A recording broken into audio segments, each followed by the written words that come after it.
This is your friend James. You've been friends for 15 years. He lives in the house across the street.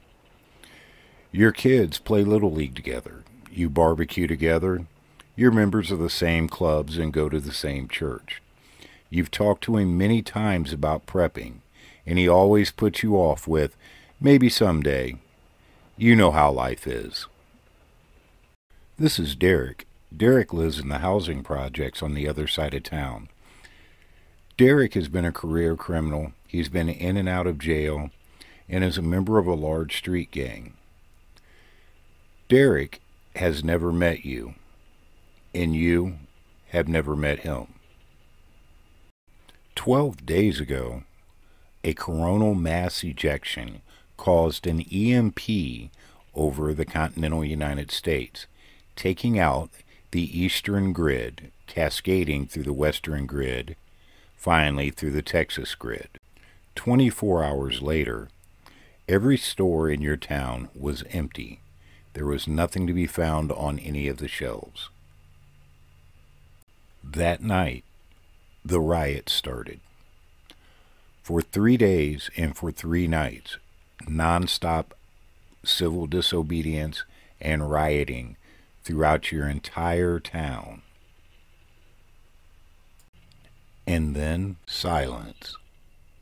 For the next several days, you and your family did fine. You had plenty of food put aside, plenty of water, all your preps were intact, and things went better than you expected. No one bothered you.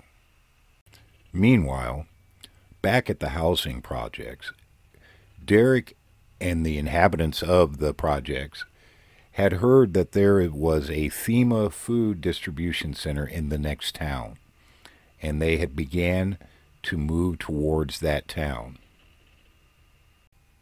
Meanwhile, across the street, your friend James frantically searches through his house, ripping through furniture and through every cabinet, trying to find something to give to his children to eat. They've been crying for days because they have had nothing to eat. He's at his wit's end. At 11:30 that night, you hear the sound of your door being kicked in. You grab your pistol and run into the darkness. You feel a sharp pain in the back of your neck as you fall unconscious.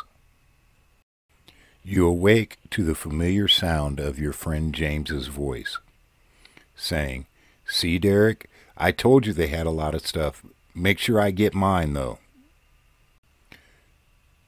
Just a little food for thought.